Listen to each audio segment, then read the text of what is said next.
Kirsty here from KirstyTV, and my guest today, Paul Gelder, an Aussie who is in LA, thought that we would sit down and have a chat. So he has led quite the life, everything from starting out as a drug dealer and in strip clubs through to becoming part of the Navy SEAL Force. And when life was interrupted by a horrific shark attack that left him with some choices to make.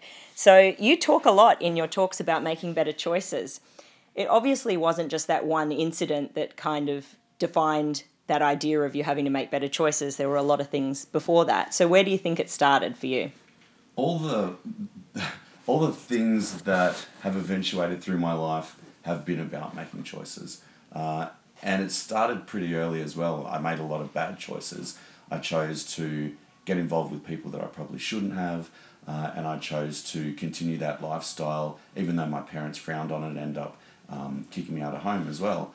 So choices are basically the one thing that has led my life into good and bad directions. So whenever I try and talk to people, I tell them about making positive choices, things that sometimes are scary, but I've found that the scary ones are usually the best choices to make because they get you outside of your comfort zone and they change your life. So what do you think for anyone else who's in this situation where they're really unhappy with their life, and it may not be in the same way that you were or at the same age and stage as you were, and they're not necessarily going to go and join the army to get that experience? So what would you say to someone in that situation that how they could make a similar change in direction of where they're going? Well, if you're not happy, then sometimes it takes a drastic change to get your life back on track. Maybe the life that you're supposed to leave. It's going to be scary and it's going to be hard, but what I've learned from the past however many years is that every time I got out of my comfort zone, every time I made a choice that I was actually a bit scared of, it changed my life for the better. And the things that I remember the most about my life are the things that I was scared of. From leaving Canberra to joining the army, to leaving the army behind and joining the Navy, to eventually leaving the Defence Forces behind totally and striking out on my own to do the speaking and the book and things like that. They are the greatest things that I've done in my life, and they were the most scary. So, I mean, everyone's going to be sitting on the edge of their seats by now because they're like, well, we want to know about the shark attack.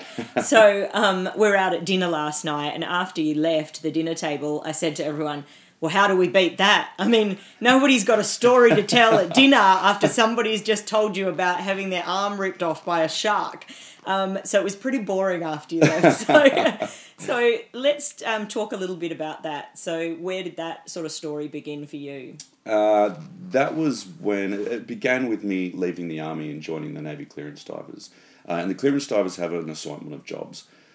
We do things like mine countermeasures, so getting rid of bombs and mines in the open waters, maritime tactical operations, so the sneaky peeky middle of the night soldier stuff underwater, underwater battle damage repair, so using the tools underwater, and explosive ordnance disposal, so the guys like the movie The Hurt Locker, getting rid of improvised explosive devices.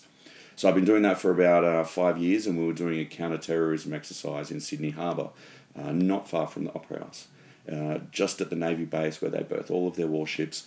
And it sounds pretty badass, pretty James Bond. We were doing a counter-terrorism exercise, but it was pretty boring. All we were doing was swimming in the water, and the Defence Science Organisation had set up unmanned video and sonar. And what they were trying to do was detect us pretending to be attack swimmers. So even though you say it's pretty boring, you're swimming in the water, I mean, you would swim through the night sometimes. Yeah. It was pretty intense, the kind of training that you do as a Navy SEAL. Very much. It's not really the same as the American Navy SEALs. They do a lot more soldiering than what we'll do. Ours is very much a lot more water-based. So we're called Navy clearance divers, but it's a very elite group. It's the top of the food chain in the Navy, and it's one of the elite forces of the Australian Defence Forces. So we do a lot of really hard stuff, and the selection process is extremely difficult with a 60% failure rate. But that day wasn't that hard. It was just, we had one of the new guys in the water swimming for about half an hour because he's the new guy, and that's just how it works. But I decided do a good turn and pulled him out of the water, and I said, I'll take over. And I rolled over the side of our little black inflatable that we call a Zod, short for Zodiac, in a 1 mil wetsuit, a pair of fins on, and I was on my first lap, just kicking my legs. And I looked over my left shoulder to make sure I was going in the right direction, and before I could look back, I felt this huge whack in my leg. And I didn't think much of it. Like I said last night, it didn't hurt. So I casually looked down and just came face to face with this massive shark's head attached to me. And we looked at each other eye to eye. So it's bitten you. Yeah. It's wrapped right around your entire leg. Attached to me. And I didn't panic. I just sort of stared at it going, that's not supposed to be there. And then my instincts kicked in and I thought, okay, I've seen Shark Week. I've seen the Crocodile Hunter. I'll jab it in the eyeball. So I tried to use my right hand, but I couldn't move it. And I looked down and the shark had actually pinned it to my leg. So it had the back of my leg and my hand in its mouth. So I thought, okay, left hand. And I went to jab it in the eyeball with my left hand, but I couldn't reach. It had me by the back of the leg on an uncomfortable angle. So I tried to push it off by the nose, and that did nothing. My hand just slipped off it. So in a last-ditch attempt, I tried to punch it in the nose, like you hear on the TV shows. And works sometimes. That did nothing. And this is all in seconds. Yeah, this is in the blink of an eye. It's amazing how you can break it down into small segments, even though it was like that. So the punching in the nose didn't do anything, I think, except piss it off. And that's when it started shaking me, and that's when the pain kicked in. And it was the worst thing I've ever felt. It was excruciating to the point where I couldn't do anything. All I could feel was the pain. I couldn't think to fight back. I was just at this shark's mercy. And we went underwater, and then we popped to the surface, and I took a quick breath because I thought we'll probably go back down, and we did. And it just shook me like a rag doll. I couldn't do anything. I couldn't fight. I was just, totally at its mercy. And I thought, I'm going to die. This is the last day of my life. I'm dead. And it just kept shaking me, and all of a sudden I was free. And I don't know why, and I don't know how, and I popped to the surface, and I saw the safety boat in the distance, and I saw the shark's tail flick a big splash of water, and I just thought, I've got to get out of here, and I took my hand out of the water to take a stroke. So he'd released you? Well, I didn't know what he'd done at that point, but he'd actually ripped out my hamstring and ripped off my hand.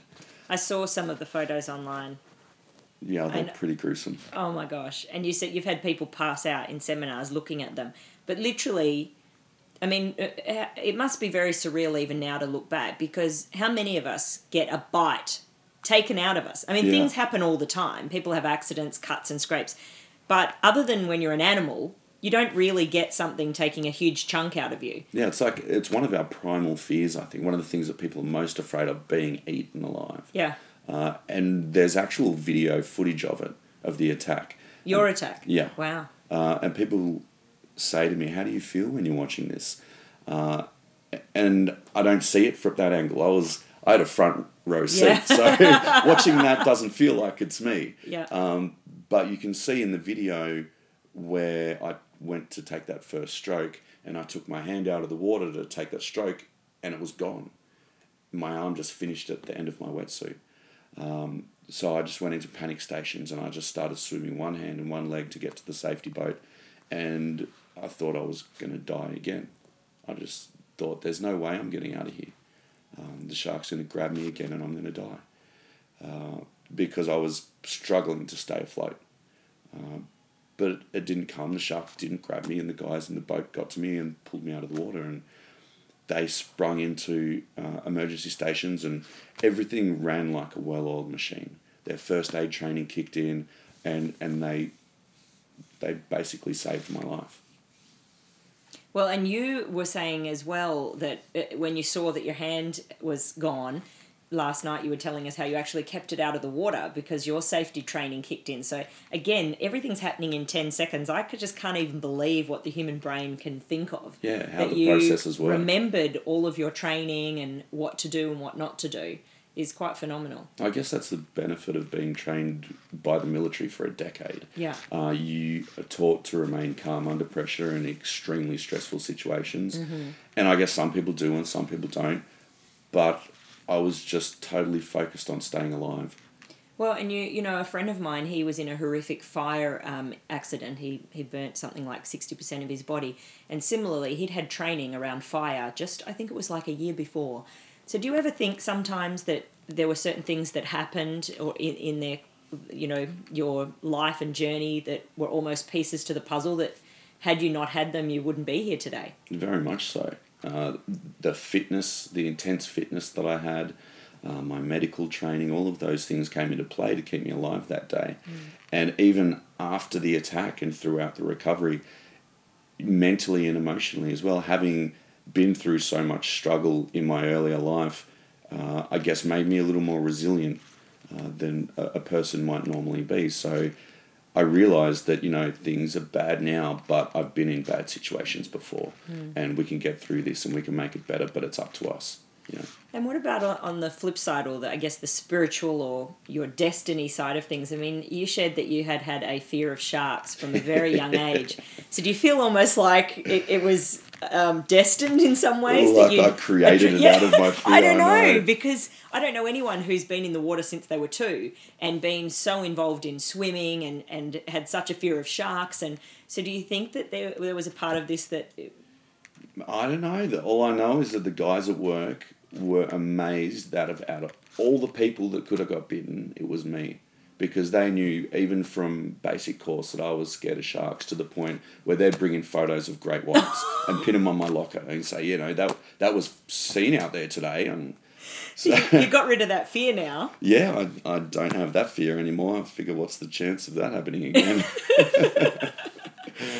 And you're doing, I mean, you're actually protecting sharks now. You're doing some work around making sure that they're not seen as the bad guys. Yeah, that was totally by accident. I was approached by a group called Pew, actually, here. I think they're based out of Washington, and they're an environmental organisation. And they approached me and asked me if I'd be interested in going to New York to talk at the United Nations on defence of sharks and about shark conservation. And, you know, automatically I thought, hell yeah, free trip to New York. But then they gave me the information. They gave me all the paperwork on what was going on around the world with the 100 million sharks killed a year for their fins, just for a bowl of soup. And I realised you can't maintain that. You can't wipe out 100 million apex predators out of an ecosystem and expect things not to go bad. That's going to ripple down, and there's been incidences where it has rippled down, and eventually it ripples down to us. So forget about the sharks if you don't like them. Think about how much everything wiping else, them out is going to affect us. Well, and it's just so fascinating that, you know, I guess for people, if they can think that you can love the sharks, then they can love the sharks. I saw some photos of you swimming with the sharks, and after your accident, and I had actually been swimming with the sharks with my brother, and they're so peaceful. They really are. Isn't it amazing? Yeah. And so it must have been such a different experience for you. Was there any part of you that was afraid jumping into that tank? The first time I did it at the aquarium, I had a little trouble looking at their front end. All those teeth. Yeah, and these are grey nurse sharks. Yeah. You know, they're totally peaceful and placid, Yeah. and they're not going to do anything, but they'd swim by my face and their teeth hang out of their mouth, and all I could envision was this monster turning around and ripping my face off. Yeah. So I looked at the tail. But then a couple of months ago, I went to Fiji with 60 Minutes, and I hand-fed a bull shark with no protective glove like the rest of the guys. It was the last dive on the last day, and there was a big bucket of fish heads next to me, and I was just like, screw it, I'm going to do this. And I grabbed a fish head and held it out there and shook it, and this shark came in, I took my hand away at the last second and just ripped it out of the water. It was amazing, and they're just such beautiful animals. They're so graceful and majestic, and that's their home, you know. So what about that? I mean, it's not just that you're dealing with your fear and moving on. I mean, to put yourself in that situation is like the extreme of fearlessness. What in you makes you do something like that? I think part of it is because I wasted so much time in my late teens and early 20s, that I feel like, okay, I've wasted that. Now I need to make up for it, and I need to live as full a life as possible with absolutely no regrets. Because although I don't like to look back and regret things, I did have a period there where I did some pretty bad things and I was not a nice person. So now it's about making up for that lost time, trying to make a difference in my life and trying to make a difference in other people's lives. I just don't want to get to the end of my days and think, I wish I'd done this and I wish I'd done that. I want to get to the end and go, geez, I've done some cool stuff. I've lived a really good life and I've made a difference to other people. Well, I know that you're already starting to do that, so I'm sure that you're only at the beginning of that path. So let's go back to, directly after the accident. I mean, a lot of people talk about having those moments of why me, and obviously you get through that. But what was your sort of initial feelings that first week in the hospital? When I woke up, I couldn't speak. I had a tube down my throat and they made me up a board with letters on it. And the first thing I actually tapped out to spell to my family and friends with there was effing shark. So I was pretty angry. I was pretty mad at sharks the first couple of months there. Was there any part of you that was annoyed at yourself for going in when you pulled the young rookie out? No, not really. I accepted that things could go bad in my job. In the previous decade, I dealt with bombs and explosives and tools that could rip your head off. And I rode a motorcycle, so it was going to be any number of things. But do you think though, back at that time, that you really truly understood that something could go wrong, or do you think you were just young and carefree and I think didn't see life in the same way, life and death? I think I saw it then as I see it now. Still, it hasn't changed. Mm-hmm. Everything will be okay. So you're not more careful? Not really. So you kind of think if your time's up, your time's up. It's all about measured risk. Okay. So I didn't do things unsafely. I did dangerous things safely, or as safely as they could be. Okay. And I do the same thing now. My life is no more coddled now. It's just as intense. So I didn't have a period of why me, and I didn't say it should be Lockie, and even though he felt that way, and I had to sit down with him and have a chat with him and say, this is okay. Don't worry about it. I'm glad it wasn't you, and I didn't want it to be me, but this is how the dice have played out. So what we're going to focus on is getting me better, and I want your help, and I want this guy's help, and I want Navy's help, and if I did need help, I asked for it. I tried to last as long as I could without it, because I realised that life was going to be pretty hard and I had to learn to do things by myself. So that's what I strove to do. Do you think, is there a part where it's really hard accepting that you have a disability? Have a who what? But did you see it that way the first week? The first month, the first year? I was really scared.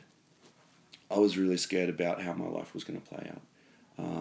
I had visions of being in wheelchairs and people staring and being on crutches and people having pity for me and me being sad. But that vision, those thoughts turned me off that. That was what made me choose, I'm not going to be like that.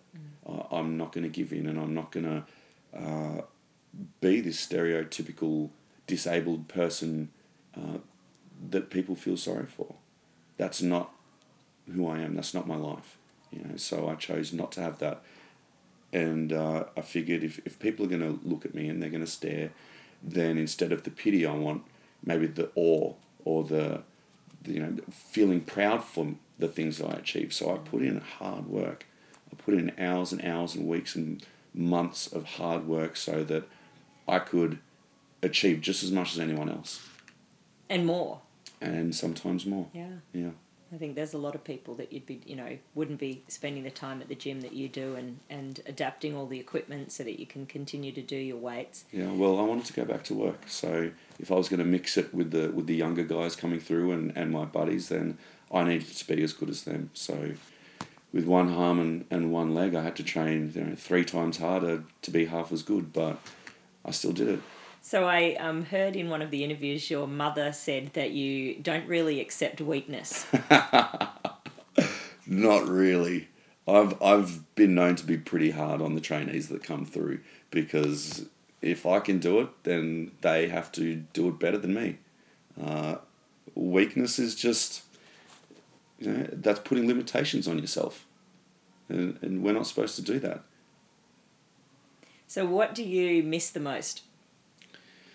I miss my buddies, hanging out at work every day. And I miss the guns and the bombs and the boats and the diving. So it's interesting, more than I would have expected you to say you miss something physically. So it's more for you, the loss of the change that's occurred has affected your work and what you were able to do. Yeah, because that was my fulfillment. Our jobs give us a purpose in life. And I didn't do clearance diving. I was a clearance diver. Mm-hmm. That was my passion. I really, really loved it. I do miss riding my motorcycle. I haven't mastered that art yet, but we'll see. I'm sure there's a way. Yeah. But everything else, I do. I miss being able to go for a run and just jump into the ocean and go for a swim instead of having to change legs. So there's a frustration that comes with having, multiple limbs, that you have swimming arms and, the weight when you're traveling and going through metal detectors. Yeah, there's a lot of deep breathing going on. Cutting steaks.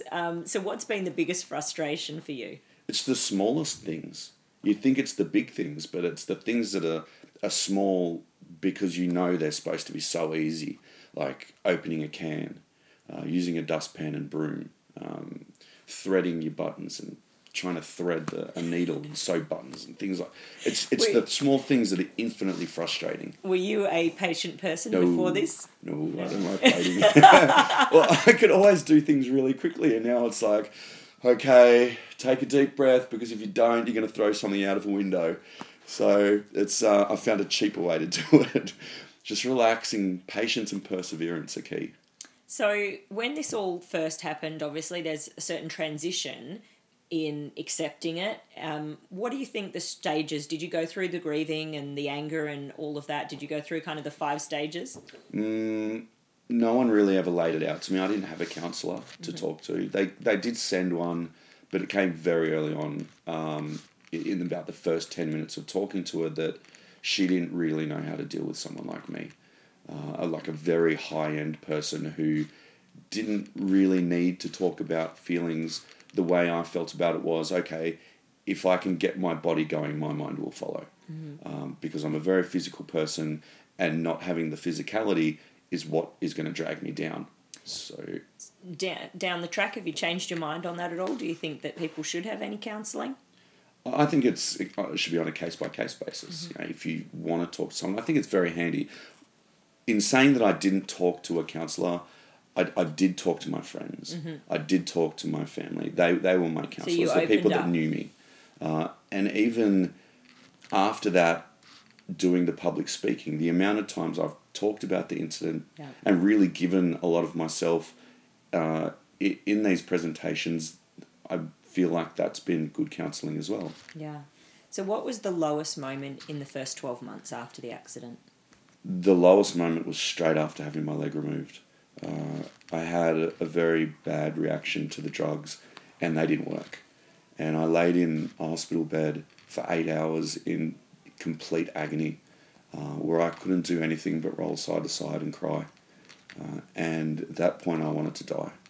I wanted the shark. I wished that the shark had killed me. The pain was just so incredible, and there was nothing I could do to stop it, and it just kept going and going and going for hours. And it got to the point where my mum came in and I begged her to go and buy a gun so I could shoot myself. She told me, I talked to her about 6 months ago about this, and she said she walked down Darlinghurst Road towards King's Cross bawling her eyes out. But then she got her nails done and she felt heaps better. I love your mum already. She's a funny old duck. That was another choice that you had to make, because you could have kept your leg. So the shark took out the hamstring. Yep. I mean, when you see the graphic images online, it literally bit 3/4 of your leg off the back of your leg. So you could have kept your limb, but it wasn't then going to be able to be functioning. No. You wouldn't have felt it, and you wouldn't have been able to be active in the way that you are now with a prosthetic limb. You can still run. But that must have been a huge decision to decide, if the shark had taken it's one thing, but to have to make the choice to cut it off yourself. Yeah. What was going through your head then? Well, I'd noticed that for the week that I did have my leg, the foot was going darker and darker and darker. And that was all I could see because they had these vibrating bandages on it trying to stimulate circulation. But it started looking more and more, like it didn't belong to me. And I realised that I had to prepare myself for it. So I started to prepare myself for the fact that I might have to lose it. And when the surgeon came in and talked to me about it, I was so high on morphine and ketamine, I looked at him and just said, "Doc, take it and turn me into a Terminator." But he gave me another day, and I talked about it with my friends, and we got onto YouTube and Google, and we looked at the prosthetic technology and realised that it would be a better decision for me to have it taken off. So that's what we decided. I think maybe the dulling down of my senses because of all the drugs may have helped in the decision. But it was the best choice I could have made, definitely. Well, now you're able to live such a full life and continue to be as active as you were in a lot of ways. So around the 2-year mark, you went to the Wounded Warriors? Yeah. What was that experience like? Some people might not know what the Wounded Warriors is. So what we went and competed in was the Wounded Warrior Marine Corps trials. So the Wounded Warrior Games are all forces of the American military competing in adaptive sports. So they have wheelchair basketball, seated volleyball, shooting, archery, track and field, and swimming. So there was a small contingent of Australian wounded invited, and these are guys that have been blown up, shot, have come home and had sickness, traumatic brain injury. So to go there and meet this 150 wounded, injured or ill Marines was really eye-opening because we just don't have that volume of wounded people at home. And for the first time in 2 years, I didn't feel self-conscious. I kind of felt at home amongst these guys. And I really enjoyed myself, and I made a lot of good friends, and some of them that are going to be lifelong friends. It was great that we went there and stole all of their swimming medals as well. But the biggest reward was meeting these guys. There was a guy, my buddy Brad, who was only 4 months out of a wheelchair. He got blown up, and his lower spine went through his stomach, his upper spine went through his lung, and now he has a pig stomach, a stainless steel section of his spine, and someone else's lung. Wow. And he was competing. There was another guy, Chucky, who survived the wars, came home and got a blood clot in his hips and a blood clot in his brain, and lost both of his legs at the hips and went blind. Wow. And he was out there competing in the 50 metres freestyle blind with no legs. So it kind of kicks you in the arse a little bit. It really does, And I think that in what I've seen universally when I interview people who've been through adversity is how much camaraderie and being around like-minded people. You said that it was the first time that you felt that you didn't have to be self-conscious. So what was that like in the first couple of years? Why were you feeling self-conscious? What was going on for you about your body? That was hard. That was really hard because the military had taught me so much pride. You always hold your head high, your shoulders back, and you be proud of who you are. Everyone should, but we especially get trained that in the military. You're an Australian soldier. Hold yourself like you're representing your country at all times. So to go from that to having one leg and being on crutches or having to hop around and everyone staring and whispering, that was really, really hard to deal with. To the point where I didn't really go outside for a while. The only place I went was to the army base to go and train. And then I'd go home, and by that stage I'd have to take my drugs, and I'd just hang out and I'd watch movies and try and learn about how I was going to do the things that I wanted to do again. So that you haven't grown an arm and a leg since the accident, I assume. So you still That'd be a neat trick. Wouldn't it? Yeah. So the reality is you haven't changed, but your perception has. How you carry yourself has. How you showed up last night. The physiology of how you carry yourself. So what was that transition? What went on in your mindset that you stopped feeling uncomfortable in how you were being perceived and started being confident in how you look again? I just figured that if people were going to stare, if people were going to look at me and they were going to whisper, then they might as well stare out of maybe awe, or if they're going to whisper, it's going to be, wow, look how well that guy walks, or look at that guy's amazing robotics and technology and things like that. The Terminator. So, yeah. So you wanted to you really did want to become the Terminator. Yeah, well, I wouldn't pass it up. I don't know. When you've gone for black, black is kind of the look that you have going on there. Yeah, well, I just figured if it's going to look... Pink didn't work for you?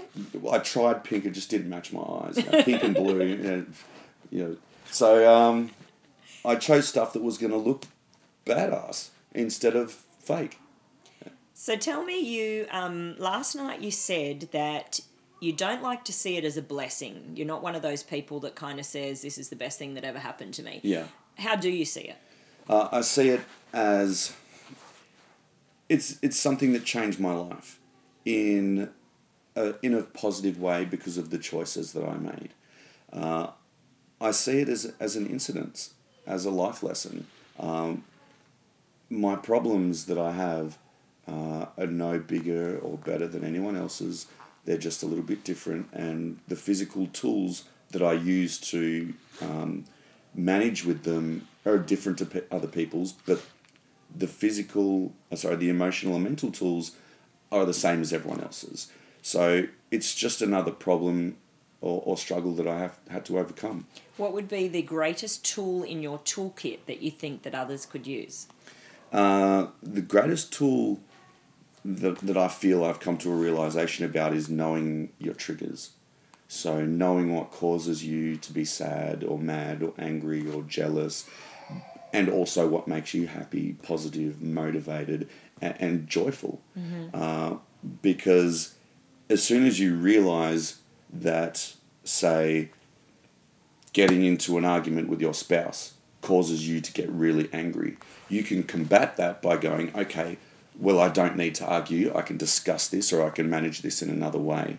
I realized very early on that I couldn't drink as much as I used to. And, we're Australian. We have a very big drinking culture. So you haven't got as much blood without your leg to absorb all that beer. Exactly right. But on the other hand as well, the couple of days afterwards, I'd be less motivated and I'd be a little more sorry for myself.